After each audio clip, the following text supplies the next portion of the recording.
Howdy friends, it is Monday, June 13th, 2011. I'm Skip Ruddertail, your otter editor, and with me as always... Toonces, the driving cat, the cat that can sometimes drive a car, necessary. And this is episode 10B and of the Bad Dog Book Club. This is our 10th episode. Holy cow, that's a milestone. And can you believe it's the first episode I'm not stoned out of my head? No, what happened? I just didn't have any. Oh, okay. Well... Alright. I don't know what I don't know. Do you want there. that to be out there?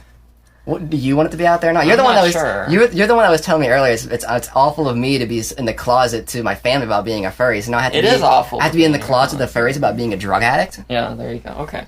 I'm gonna tell them all about my fair enough heroin addiction too. That I started with the Amish kids back in. Well, now you're right. Yeah. Those Amish kids. Yeah. Well, they're adamant. Yep. So yeah, it's a milestone, and it is also our first. Heterosexual sex episode. So thanks everybody for listening. We'll see you thought it would never happen with these two fags sitting here, but yes, we will, read straight stories. Please send us straight stories. Tunes to stop fiddling with things. Alright. Well, if you're sending us straight stories, I won't.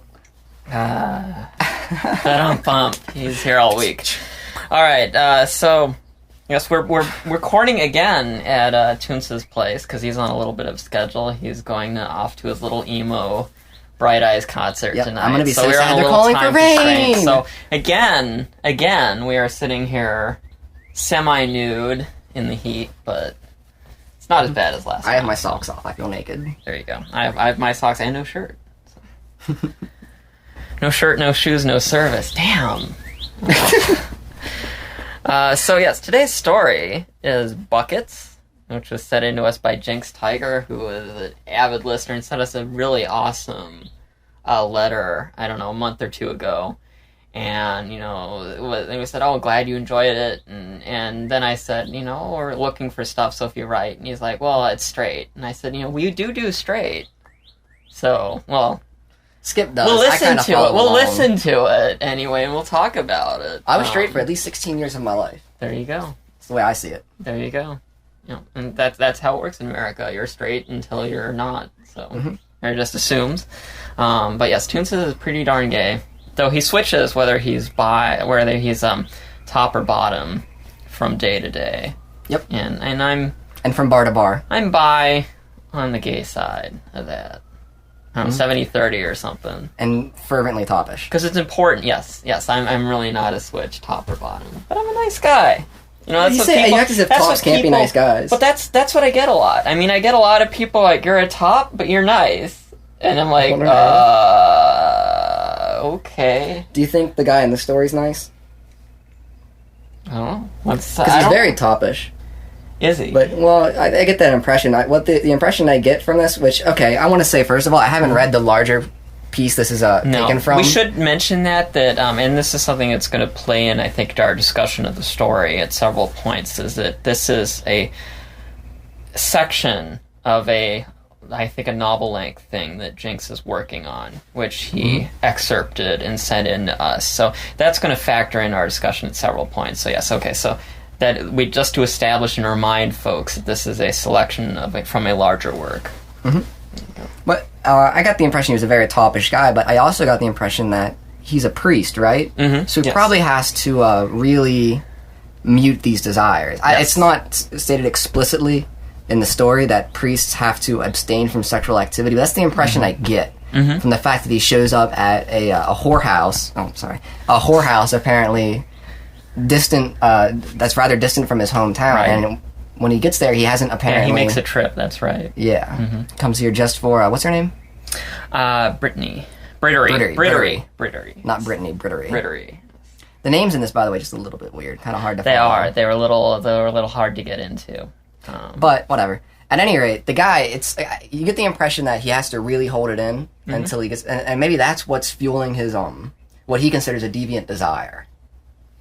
I wanted to talk about that too because I think that's one of the more. I think that's one of the more interesting points that the story is making, and that's something that actually appealed to me about this because, just to remind folks, the kind of framework of the story is we start out in the parlor of a whorehouse, and then the client comes in. Mm-hmm. And, there's a little bit of conflict as to whether the Brittery will service his client. Mm-hmm. And then they go upstairs and they do their thing.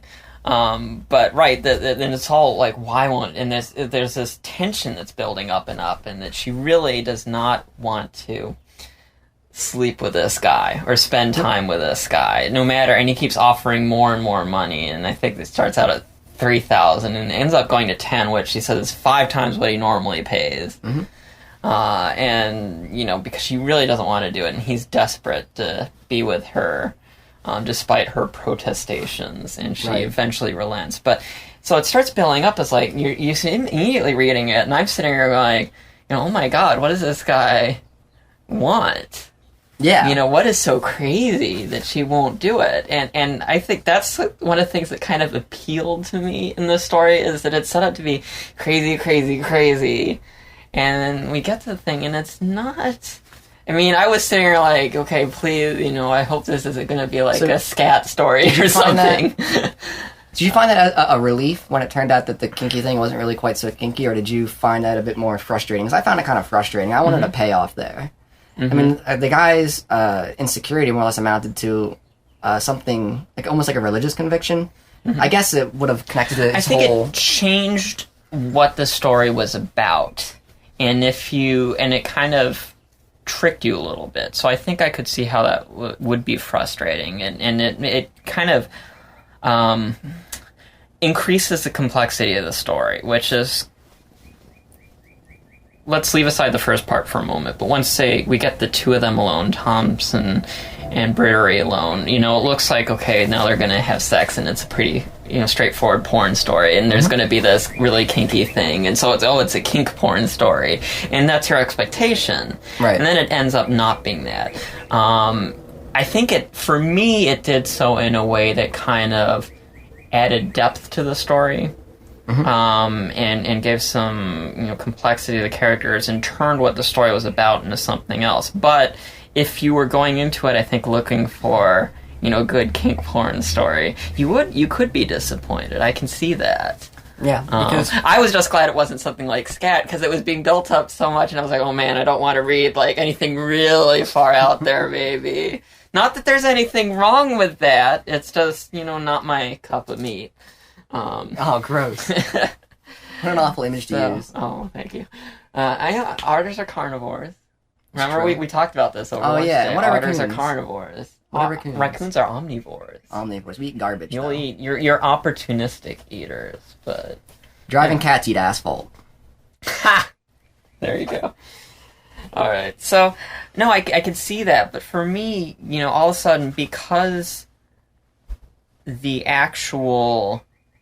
kink, such as it wasn't too far out there. All of a sudden it turned into, so why are both these people so hung up on something that doesn't seem like they should be that hung up on it? And that's where the complexity comes in, because then you have to stop and think about, okay, so what, if the issue isn't the act itself, what is the issue? I think Brittery's issue is quite simply that it hurt. That's the... Maybe... I but feel like maybe I might not entirely. There's a line in there where she says or she thinks to herself, she wants to say it's just the physical pain, but it isn't. And there is this kind of admission to herself that, she derives a satisfaction from what they're doing too, and that isn't the issue. So what is then? Well, what's the big climactic moment for this guy? What does he make Brittery do? Well, he knows he can't be cleaned or cleansed. Yeah. Now, when you talk about dirty desires, that's actually kind of representing dirtiness in a very literal way, just by using the concept of sin and putting it within the body, which is just kind of a weird thing, I think, to do for a pulp, because it draws in these religious themes that I never would have attempted or thought could really go comfortably into pulp, but it works kind of well. I think that's so common, and maybe you're saying that because I don't know how your religious upbringing was in detail, but I did not come from a particularly religious family. But I know I have a lot of friends who grew up going to church every week, and for several of them, there is this kind of conflation of, and I think because a lot of Christianity in the U.S. does place so much emphasis around sex in various ways, that there is this conflict and conflation of issues of sex and desire that becomes something that can be an erotic power to people. But specifically, Thompson is a priest, so I think even just beyond, people's general relationships with God or whatever, that's actually kind of a social role that people fill. Whether even an atheist can accept that a priest might serve a role in serving people and helping them find some kind of inner happiness, even if they're cynical about the concept of God themselves. Right. What I find interesting about this Thompson character is that he seems to be at conflict with his ability to fulfill this role. I think that is where his erotic center comes from, because he can't save this harlot. Right. Apparently, is what's really getting at him. See, that hadn't come He can't to me. save her, and I feel that might just be because he is clearly going off to indulge in these sinful desires. He's probably pretty insecure about himself being a conduit of purity and things like that. But then at the end, what she says to him is, I could say, you can cleanse my sin. Is that giving him power or giving him permission to save her then? I read that as much more of a that section of the story I more or less just read as dry bargaining. I think that might have been a result of being kind of distant from the material, being a gay person, and maybe not. You're a fag. But then again, I do want to say my abstract persona, my old one, was the exchange of sexual access for economic security. Yeah. So I should have been digging that. You should have seen the portraits, guys. The character portraits. There are? Where? Of your old persona. Oh, right. My abstract persona. Especially the inset blown up pictures of your genitals as that persona, because you got to have that in a character portrait nowadays. It's required. It's rule 13 of furry law, is you have any character portrait has to have a blown up inset of your genitals. So, well, they're pretty weird. I need to get a portrait from my new abstract persona. Yeah, which is organized opposition to cub labor laws. So I need to get someone to draw a scene of 1920s factory town and a bunch of cubs with missing arms, marching for their right to work for 12 cents an hour. Because, how else are they going to live? Arms or not. So they're like a homunculus. I mean, they're all connected together or something. Well, they're trying to join a human chain, but there's some difficulties, obviously. Gestalt organism? Is that what you are? Gestalt organism? Yeah. Can you explain?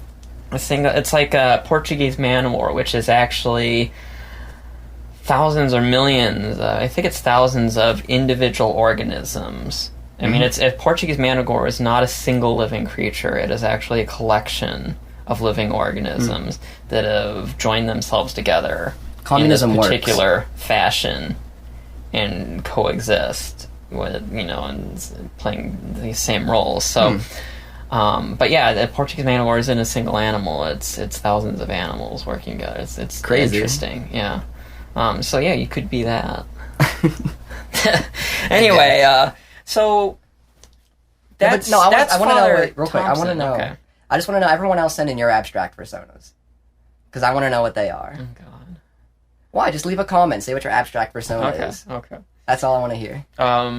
So that's Thompson's issues. What are Brittery's issues then? Because she's the one, digging in her heels about this whole exchange. And so why? Because that kind of becomes, I think the second question is, when you get to the final thing, is especially if she then goes on to say it's not the pain, really. And I'm paraphrasing her, but that's basically what she said to herself at one point. So what is the issue here? Brittery is ostensibly one of the more major characters in this work, right? I think we might be hitting into one of those issues with trying to excerpt things where Brittery's desires and motivations might have been covered a long time ago, and in this section, for sake of not being redundant, maybe they're kind of left unmentioned so that they could focus on Thompson. It was probably, I'm assuming, being a bit more being introduced in this section. How does one avoid that, do you think, when they're trying to excerpt from larger pieces? How do they make sure that all the information gets there and that unnecessary kind of expositional things are This is a good thing out? to talk about, and I think we've featured one or two other stories so far, and they're coming to mind, but which are excerpts of longer works. And it is a challenge. Like, how do you take... And we encourage people to do that and to send something in that's... if you have a chapter or portion of a novel or something you want to send in, that's great. But I think there's some... It's very difficult unless the chapter is written from the get-go as a standalone. An example of that, I'd say, that a lot of listeners might recognize is, the first part of Kyle Gould's Out of Position. He released as a standalone, and it very much this whole kind of first night between Dev and Lee is, very much, it's a story that can stand on its own, but it serves to introduce the characters and then follow their threads. It's easy to do that when it's the first chapter. Exactly. When it's the first chapter, it's easy to do that because, then we're not having to pick up anything that we might have missed. This is obviously further along. I think the problem here, for me, I kind of divided this story into two parts. And the first part is down in the parlor or whatever of the whorehouse. And then we go upstairs or out back, whatever it is, with Brittery and Thompson. Right. For me, the first part, it doesn't exactly work. The second part, I thought was very good. And I don't know if there's anything inherently bad with the first part. It's just... It's hard to follow. You kind of get thrown into this thing, and there are many characters talking over each other, and we have no idea who they are. Why they are acting the way they act. Yeah. And there's a reason for that, though. Now, part of this is, of course, probably because it comes in later in the story, so a lot of these characters' identities may have been, resolved and covered already, but there's a distinct stylistic difference between the first half of the story and the second half of the story. The first half of the story consists almost entirely of dialogue between the characters, and any kind of descriptions of these characters tend to be references to each other. Right. But there's no grounding there. So you can say, this person with the name I am having trouble remembering is smaller than we don't even know what species most of them are. Yeah. For instance. And even then, a species can't really be that helpful when you're trying to figure out real personality and real motivations. Things like that. So we're thrown a little bit, I think, maybe too much into the deep end. And then before we get on to what I consider the main part of this story, which is this tryst and this kind of negotiation and what happens. And so how to fix that. In this case, because like I said, I really like the second part. And so I think we probably had too much out front. And I think you could probably start the story or start the excerpt that was offered as a scandal later on. I think much closer. You could probably start it when Thompson comes in even. What I think they ought to do is do a lot less showing and a lot more telling. I thought you said you hated that. I hate that. Well, I hate the advice. I hate the saying. They always say, show, don't tell. Yes. No, I'm telling, tell, don't show. Because right here, all I believe Jinxtigr is trying to do is trying to develop these characters through their dialogue and try to demonstrate the way they speak and the way they interact with each other, but it doesn't really work that well when there's no central reference point, no real hard imagery to develop these characters in your reader's mind. To a degree, telling is a wonderful thing. I think all that this all the first section of the story really establishes is the environment of a whorehouse. Right. That's all it establishes, and I think that could have been done much more elegantly by saying, by the way, we're in a whorehouse. Yeah, or, a couple paragraphs describing it, who's there, what they're doing, and then Thompson comes in and you're off. So I think that's something that, other people looking at sending in an excerpt of a longer work could do. Is sit down and look at, okay, what is the core story this excerpt is trying to tell? So maybe that's not exactly a chapter. Maybe the core part of this chapter is a shorter story within that, and I think that's the case here. So, we don't need to start at the beginning of the chapter because it's the beginning of the chapter in the novel. Start at the beginning of the central story in this chapter. And you may need to, throw a little bit in front of that to, kind of give a little more insight. Sometimes you need to know who the characters are. Sometimes stories you don't that much. No. I think we learned enough about Thompson and Brittany for them to be interesting once we get into the two of them talking. And I was comfortable with during that. The sex. Most of their character gets developed during the sex. And that works. Yeah. Yeah, that works. I don't know why people wouldn't just start with the sex. We don't need exactly. I think right. I think in this case, and maybe you could start a little bit before, but I think in this case you could probably chop out most of that other of the first part of the story here, because in this context, not having read the rest, it doesn't help our story and it's confusing. So it even detracts from it a bit.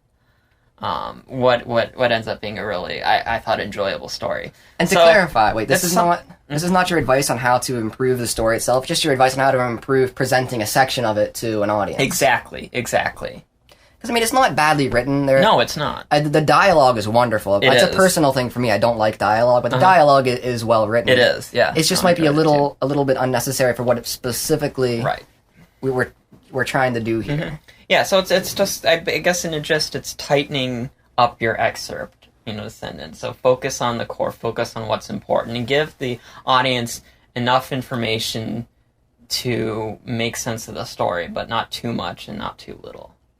Yeah. Wonderful advice. Yeah. But it was interesting, and I purposely was glad, we had the whole reading so we could talk about this issue, because it's one that I've seen before, and even things like Fang submissions, which I look at, will get this too. This kind of thing where we might get an excerpt from something, and so it's like, okay, how can we re-edit this? How can we retool this to fit in by itself as a standalone? So, very interesting. Let's see, what else did I want to talk about? Well, let's see. We did survive the head sex. And, yeah. I figured there was enough,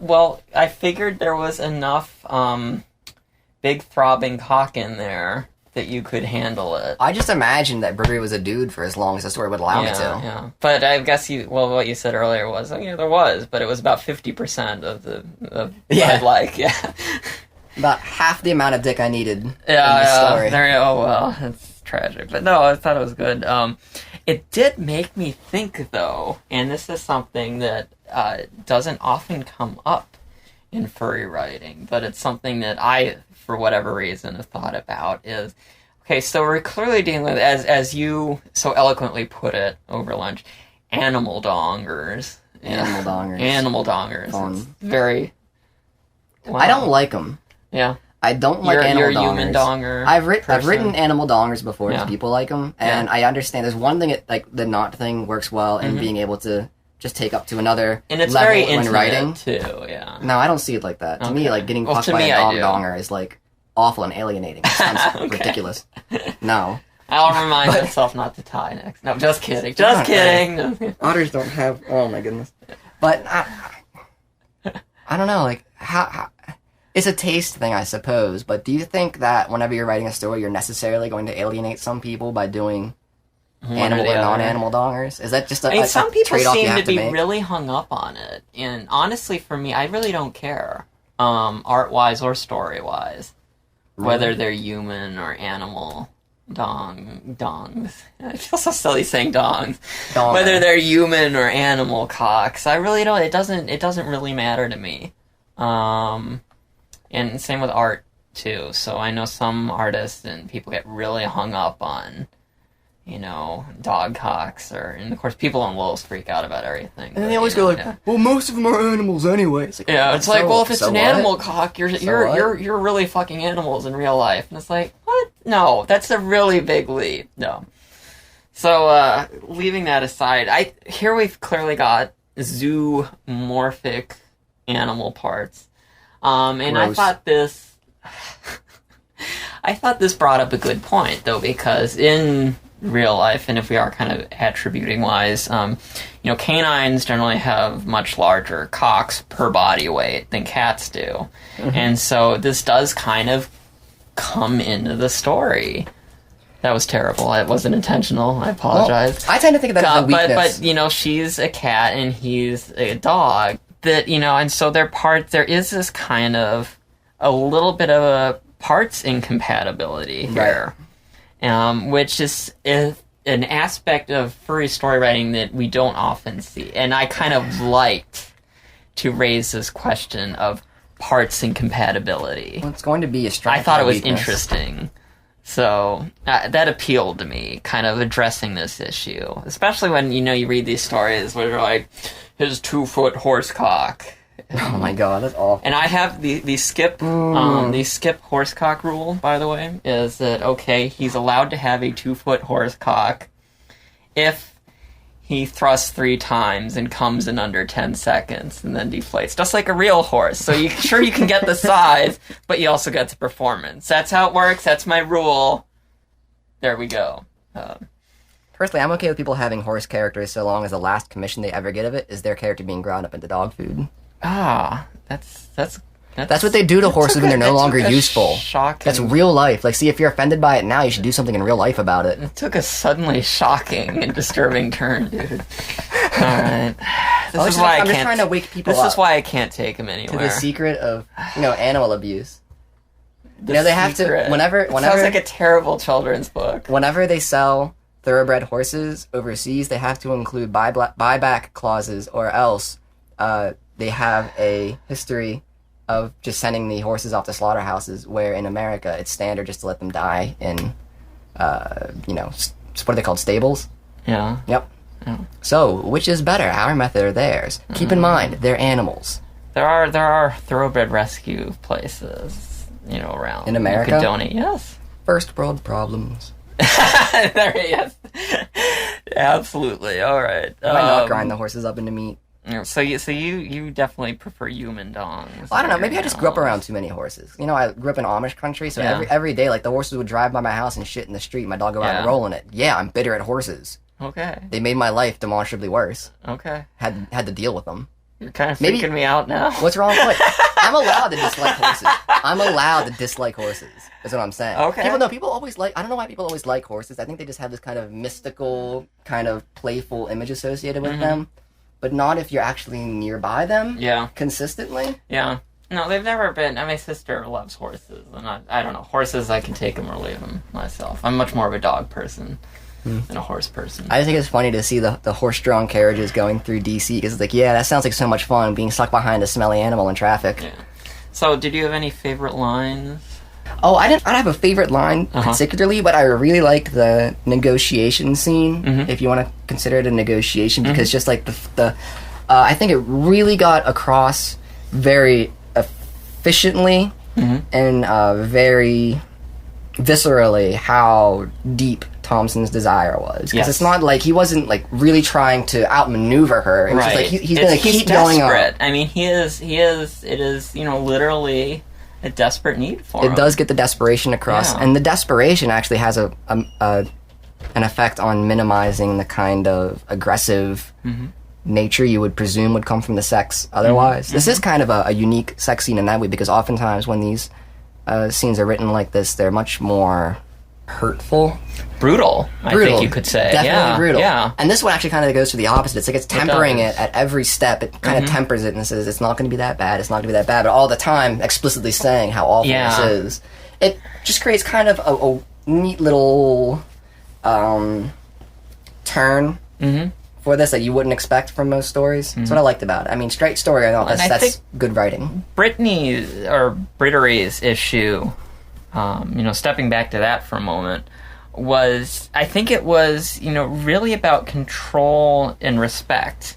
And it was nice to see that in a story about a prostitute, where, a sex worker can, legitimately, want more respect and get it. And I thought that was cool to see and well written as well. And that's the main issue for it. I don't think it's the fact that it hurts, but it's the fact that it hurts just because it's all about him. I thought that it was specifically because he's supposed to be someone who was meant to save her. And he kind of resents that. Yeah, I think she does resent that. I don't know how exactly it parses in her head, but I do think that's There's the definitely real root. things going on here that I think have to be addressed in the larger story. But most of the story, she expresses her objections as just the sheer size of it. Right. Now, you might want to... But it's obviously not just that. Okay. What I want to say is you might want to read between the lines and say she has a deeper motivation from that. Yes. But in terms of just the porn, that's hot. Yeah, it's really hot. It is hot. This dick is too big to handle. It is hot. So I don't know. See, that's why I thought you'd be okay with it too, because like I said, half of it was good. Yeah. No, yeah, and then it was totally hot. Yeah, definitely another problem. Listening in the car, going, readjusting my shorts. Anyway, every week. Good thing I don't listen to these in the metro. It does happen every week. You should listen to them in the metro. No way, that's not private. Sit both your hands in your pockets to, hide. That's terrible. Yeah. I used to be able to put my stories on my Nook, and I would kind of proofread them on the train, but then my Nook broke. Don't buy e-readers. You're getting a new one, suck. I thought. No, right? Are they replacing it? I decided I don't like them. Oh, okay. Because I don't like having all my stuff in this one little device that can so easily just decide to stop working. Yeah. I mean, I have $1.50 a month subscription to a magazine on there. I have like a dozen books. Well, if you get it replaced, you can transfer it to the get it replaced and go through all that work, and then maybe have to spend $130 for another one if they won't replace it, and have to buy a new one when they upgrade it. Whatever. I'll just buy books. All right. I'll buy dead trees. That's good. I don't have one yet, guys. But I don't know. I think I'd like to. I think I'd mix have a reader and What I use it for, what I think it is useful for writers, is just to be able to see what you've written firmly in front of you, because that helps you editing it. Yes. Kind of like they always say you should print out your reports before you hand them in. Yep. It's the same thing. And I gotta say, as an editor, my advice to all you guys is, read your stuff out loud. Like, if it doesn't sound good while you're reading it out loud, it's not gonna read good. Yeah. Listen to the editor. Read well. Yeah. Listen to the editor who wants you to read good. Yeah. No, let's see. I guess my favorite line was she said, Brittany said something about, get to the foreplay, get to the start anyway, because at least that, that's always my favorite part. And Thompson goes, funny, said Thompson, it's the ending that does it for me. And I really it's a very playful and coy little line. And there's I don't know, maybe is that a particularly heterosexual line, maybe? I think a little male-female sexuality joke, which I still appreciated. Well, they do say that men are all about the orgasm, right? Mm-hmm, right. Have you ever read, what was that? Smash Phallic Imperialism. That's one of my favorite... look it up online. It's one of those things where you don't have to take it seriously, even though they want you to. Yes. But it's a fun read just to read about, heterosexist physiognomy or something like that. It's one of my favorite phrases. I'm totally ruining it, though. Yeah, well, that's good. I like heterosexist physiognomy. Yeah. I like that little male-female joke. I also thought, and I was wondering about this, I read, and just talking with some of my more narrow straight friends, will I say, there's a lot of, they don't know how big they are, relatively. They don't? Which amazes me. I don't know, straight listeners, help us out. I've talked with a lot of straight friends who... They have no idea. I mean, they know how big they are because they've taken a ruler because they have a Y chromosome.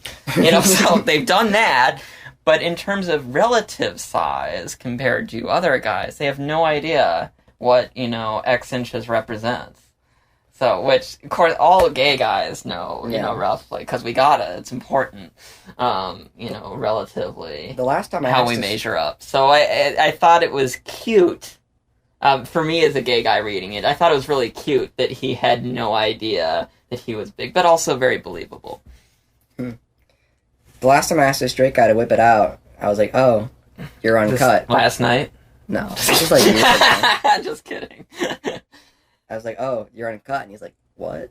Yeah. You're uncut. You have foreskin. Uh-huh. Oh, what's that? Yeah. It's the thing on your dick. Oh, I thought my dick was broken. Yeah. What the fuck, straight dudes? Straight guys. Dear straight parents, it is okay to talk to your sons about these things so they don't think they're broken, okay? It's okay to do that. Are straight women this ignorant about their bodies? I hope not. By the way, it's literally Pride Weekend in DC. Yes. This is the weekend we chose to do our straight story. Yes. Pride Weekend. Yes. I'm proud of a straight story. I'm proud of sexuality in general. So that's how I roll. I'm disgusted by it. That's why I'm studying it. That's why you have a podcast about it. Yep. You're studying it. Yep. So I'm disgusted by it, and I want to figure it out. And you find the disgust arousing, don't you? Mm-hmm. There you go. Yep. So I think that about. It makes noise when you're throwing stuff around and fiddling with stuff. Does it? Yes. Oh, you really can pick it up. I should listen to the podcast. You probably should, because I get people asking me, like, what's that noise? And I'm like, oh, that's Toonces clicking the pen, or that's Toonces, like, thumping around, or... Okay. I don't know, I like atmosphere. Yeah, sometimes we get a little much. I'm in a but now I have had, I had Buck at the con go, like... What's that, like, snapping noise periodically? And I'm like... Buck's the guy who said I sounded effeminate, isn't he? No, he said I sounded like a chipmunk. We sounded like chipmunks. We sounded like chipmunks. Buck's like, what was that, like, snapping noise? And I'm like, oh, that was Toonces going, like... until I took the pen away, so... I'm in a splash pool right now. I'm sitting in a splash pool. Oh. And I've been trying to keep very still and silent, so I wouldn't, make noise in the splash pool, but... Yeah. We can't have nice things. No. Yeah. So I think that about wraps us up for the week. I know next week we have a cube triangle story coming down the pipe, and I think Alex will be reading that for us. That's the plan anyway. It may change, you never know. Tune in next week. But yeah, thank you for 20 whole weeks, 10 stories and 10 discussions. So thank you, listeners. That's pretty awesome. Thanks, everybody. Thanks for indulging us. Yeah, we're still, I don't know, no complaints yet. Do we have listeners? I have no plans to stop. Yeah, do we have listeners? I don't check the numbers. We could be we could be talking to like a dozen people. We could. That's fine with me, though. We'd be talking to pi people. Yeah. So yeah, I heard several, let's say some outraged, some outraged top writers who were horribly offended, and said, well, I'm a top, and I write. Are you saying I'm not a good writer? And I was like, whoa, that's guys. exactly what's going through my head right now. Calm down. And I was like, hey, I didn't say all. I said many. And apparently, writers who are tops are really insecure about the fact that they're tops. Because they definitely freak out and get all defensive. So... I'm not name names or say things, but guys, if you're tops, you got to be confident. Did you personally consider the possibility that they were really bad at writing? Because it's possible. Oh, not these guys. Not these guys? Not these guys. Oh, okay. Not these guys. All right. Not these guys. Yep. Lots of people are very bad at writing. It turns out. It's true. But these were Alex was one of the people who was like, freaked out, and I'm like, Alex is a top. Yeah. Oh, Alex. Oh, dude. He hasn't tried to get in your pants yet? You're like the only person in America. I'm an ocean away. The only person in the world. That doesn't matter to Alex. But in I'll have to get one of those rape prevention things. Candrel, who's weird, was like, I'm a top, and I'm like, well, that's not what you said to me. And he's like, well, you're an otter. It's different when it's the two of us. And I was like, oh, snap. Otters are natural. Well, everything's a natural top to fox, but apparently he says not everything. I don't know. Otters are the bottom makers. I like that. I need that on it. I got a Honey Badger Don't Care t-shirt. I need an Otters are the Bottom Makers t-shirt now. Design one for me, okay? That's your homework this week. I can't draw. Sure you can. Well, you know people, Did I tell you about the shirt I made for the club last night? It just said bear hugs. Yeah. And then underneath there was a tally marks for how many bear hugs I'd gotten. Mm-hmm. Yep. Yes. It was awesome. And then I spilled Jello shooters on it. He was straight pimping. Or gay pimping. Pride Week. All right. So enjoy Pride Week in your town. I know it is for Washington. I think it is for... So I know there's a bunch of Pride Weeks going on because it's all around Stonewall and stuff. Queen Bee stinging mad. Yes. So enjoy your Pride Weeks. Enjoy the podcast. Thank you for listening for 20 great episodes, and stay tuned for at least 20 more. Anyway, stay tuned for more, and we will see you next week. Ciao.